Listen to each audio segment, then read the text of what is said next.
Kaugnay po ng fire incident na yan, kumuha tayo ng update sa isasagawa nilang investigasyon. Makapiling natin live ang hepe ng Investigation and Intelligence Section ng Manila Fire District, si Fire Senior Inspector Lucio Albarracin. Captain Albarracin, magandang hapon. Welcome po muli sa QRT. Kamustahin namin, sir, yung inyong pagsisiyasan? Tukoy na po ba natin ang ugat, ang pinagmula ng sunog?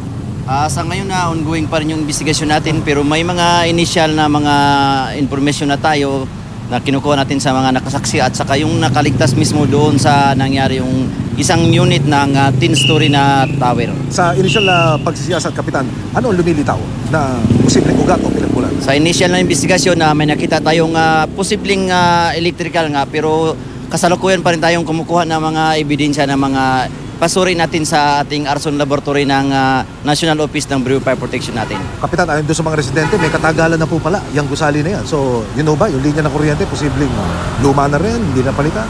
Posible naman na yun ang dahilan, pero kahit matagal pa yung bearing, kung naayos at may na-maintain naman yung pagkondisyon nito para magiging serviceable at safety siya, wala naman tayong problema doon. Concluded na po ba, Kapitan, na suffocation, yung ikinamatay ng biktima? Paano ho nangyari ito? Ang ikinamatay ng biktima natin na si Karin Tan Caparas ay suffocation. Natagpuan natin yung katawan niya doon mismo sa loob ng CR.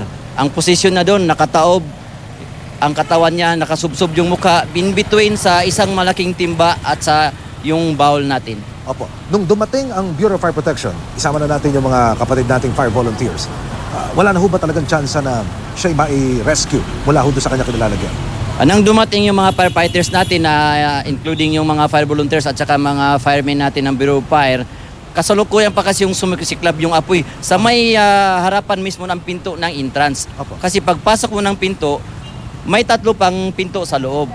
Pagpasok mo, yung unang pinto ng kaliwa, doon si Karin sa loob mismo at sa loob nito, mayroon pang CR doon siya pumapasok ng CR. Opo. Ang sabi ng mga residente, kumakaway pa raw, sir, na yung ba, inabot nyo pa yung eksena na yun? Na yung victim ay humingi pa na sa klolo mula sa kanilang terrace. Okay, makikita natin yung building. Sinasabi ng mga nakasaksi kumakaway kasi may grill pa doon. Yes. At saka yung grill na yun na makikita sa harapan mismo ng Masangkay Street. So, nagawa pa siguro niyang kumaway doon bago siya pumasok sa comfort room. Maliit naman kasi yung kwarto. Yung comfort room, tapat mismo ng isang paso, tatlong hakbang lang siguro bago yung hinigaan nila. Initial, Kapitan, sa arson investigation, may nakikita kayong paglabag dito sa gusali. Yun ho bang safety protocols na dapat sa building code? Meron ho ba kayo nakita paglabag?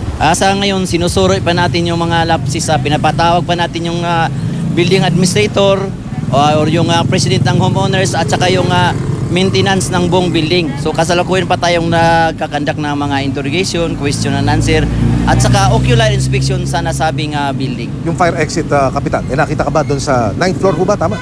May nakita ho kayong fire exit doon?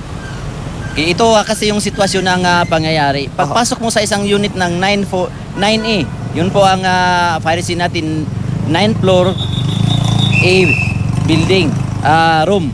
Pagpasok mo doon, isa lang ang pasukan mo. At the same time, entrance at na-serve din siya ng exit. So wala na, parang buti, isang pasok mo lang, wala na ka ng labasan sa loob. Maliban kung tanggalin mo yung grill ng building at tatalon ka. Kapitan, doon sa mismong pasilyo, walang common fire exit sa labas? Yung pasilyo natin na yung nasa gitna ng entrance exit din.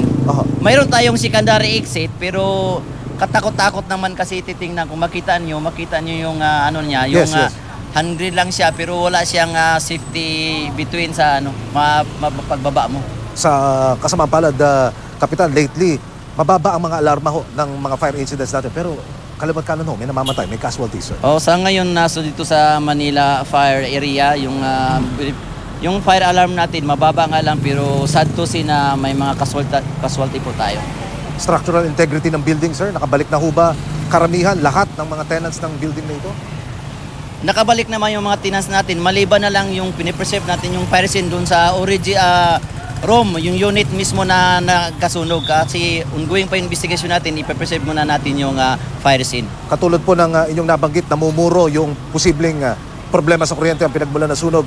Paalala po sa ating mga kababayan, kaugnay dito sa tinitignan ninyong pinagmulan ng fire incident dito po sa Santa Cruz. Paalala na po sa ating mga kababayan na dubli ingat tayo, especially yung mga kuryente na mga appliances natin na ginagamitan natin ng kuryente.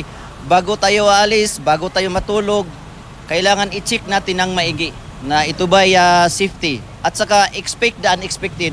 Magtanim kayo sa isip kung sakasakaling may mangyari, ano po ang gawin mo? Kasi pag nagkataon na mayroon, panic ka na nun. Kaya expect the unexpected, especially sa fire safety po natin. Mga kapuso, ang hepe ng Investigation and Intelligence Section ng Manila Fire District, si Fire Senior Inspector Lucio Albarracin. Sir, maraming salamat. Magandang hapon po.